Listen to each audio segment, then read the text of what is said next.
Dans une ville vibrante d'Afrique de l'Ouest, où les marchés bruissaient de 1000 couleurs et les rues racontaient 1000 histoires, vivait Amadou, un jeune homme au cœur humble. Il travaillait chaque jour comme mécanicien dans un petit atelier, réparant les moteurs des motos qui traversaient la ville. Un soir, alors que le soleil se couchait derrière les collines orangées, Amadou rentrait chez lui, fatigué mais satisfait d'avoir aidé un client à reprendre la route.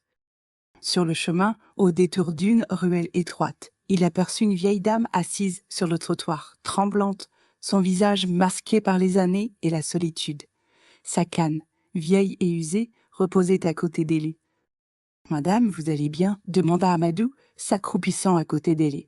La vieille dame leva des yeux fatigués mais pleins de sagesse. « Je suis tombée, mon garçon.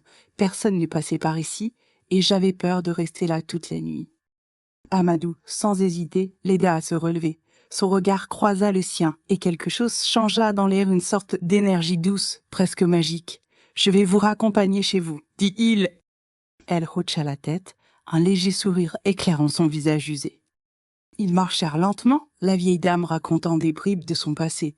Autrefois, elle était une guérisseuse respectée dans le village, connue pour ses remèdes et ses conseils. Mais avec le temps, la modernité et l'oubli avaient effacé sa présence. Arrivée à une petite maison simple, cachée derrière un vieux manguier, elle invitait Amadou à entrer. Il accepta, intrigué. Avant qu'il ne puisse poser d'autres questions, elle posa sa main ridée sur son épaule et murmura « Ah, ce que tu as fait ce soir, mon enfant, ne sera pas oublié. Le destin te réserve un chemin que tu n'imagines pas encore. » Amadou sentit un frisson parcourir son dos, comme une promesse secrète scellée entre eux. Le lendemain matin, Amadou ne pouvait se sortir de la tête la rencontre avec la vieille dame. Sa parole mystérieuse résonnait en lui comme un écho d'un autre monde. Pourtant, la vie suivait son cours, l'atelier l'attendait, les motos s'entassaient déjà devant la porte. Mais au fond de lui, une curiosité nouvelle venait de naître. Vers midi, il décida de retourner chez la vieille dame. Peut-être avait-elle besoin d'aide, ou voulait-elle lui en dire plus point? Il frappa doucement à la porte, qui s'ouvrit lentement. La vieille dame, qui l'apprit s'appeler dit l'accueillit avec un sourire presque maternel. « Entre, mon fils, aujourd'hui, je vais te parler dons. » Amadou l'a suivi, intrigué et respectueux. On dit, expliquons alors que dans chaque famille de leur village, il y avait des héritages invisibles, des dons spirituels transmis de génération en génération. Mais avec l'arrivée des temps modernes, ces dons étaient souvent oubliés, méprisés ou cachés. Do, Amadou, tu as en toi la force d'un protecteur, un gardien des âmes et des liens entre les vivants et les ancêtres. Elle posa un petit talisman fait de bois et de perles colorées dans sa main. Ce talisman t'aidera. T'as trouvé ta voie. Il t'ouvrira les yeux sur ce que beaucoup refusent de voir.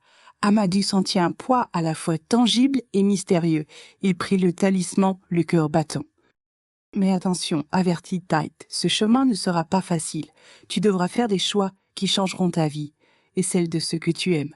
Le regard d'Amadou se fit sérieux, prêt à affronter ce qui venait. Le jour qui suivirent, Amadou ressentit le poids du talisman sur sa poitrine, comme un rappel constant de sa nouvelle destinée. Mais la vie autour de lui semblait normale, presque indifférente à ce qui bouillonnait en lui.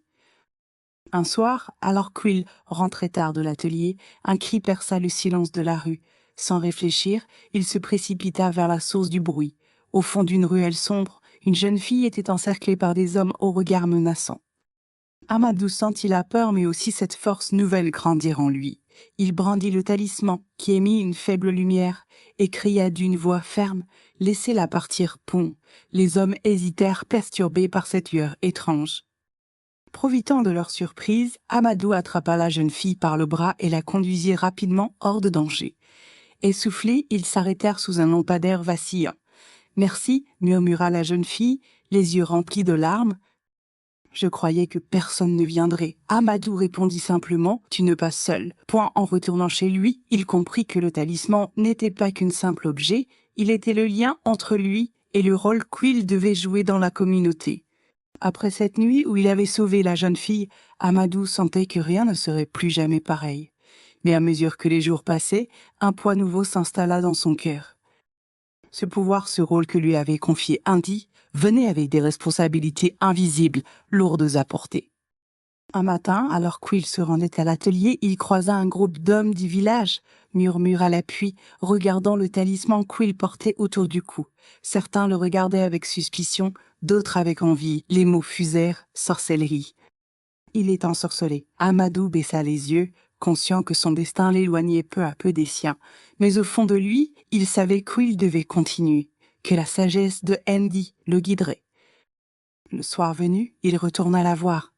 « Andy, pourquoi moi? Pourquoi ce fardeau point ?» demanda-t-il, la voix tremblante.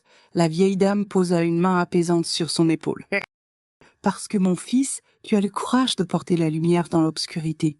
Ce n'est pas un fardeau, mais une chance de changer le cours des choses. » Amadou, même s'il doutait, sentit une force renaître en lui. Il n'était plus un simple mécanicien, il était devenu un gardien, un pont entre le visible et l'invisible. Les jours s'écoulaient, et malgré les murmures et les regards méfiants, Amadou ne fléchissait pas. Il avait compris que son rôle était bien plus grand que lui-même. Un matin, alors que la pluie fine tombait doucement sur la ville, un incendie éclata dans un quartier populaire. Le vent portait les flammes et la panique gagnait les rues. Sans hésiter, Amadou courut vers le brasier, tenant fermement son talisman. Il sentit une chaleur nouvelle l'envahir, une force qui le dépassait. Avec une énergie qu'Quill ne se connaissait pas, il guida les habitants, organisa les secours et usa d'une calme presque surnaturelle pour apaiser les cœurs. Quand les flammes s'éteignirent enfin, le quartier avait été sauvé d'une destruction totale. Les habitants, témoins du courage d'Amadou, le regardèrent désormais avec respect et admiration. La vieille dame Andy, présente au milieu de la foule, lui adressa un sourire fier. « Tu as changé, Amadou. Et par ta lumière, tu as changé les autres. » Amadou sentit alors que ce pouvoir, ce don, n'était pas une malédiction, mais une bénédiction, un lien sacré entre les vivants, les ancêtres et le futur. Il n'était plus seulement un homme ordinaire. Il était un gardien, un porteur d'espoir. Et la ville, avec toutes ses histoires, avait trouvé en lui un héros inattendu.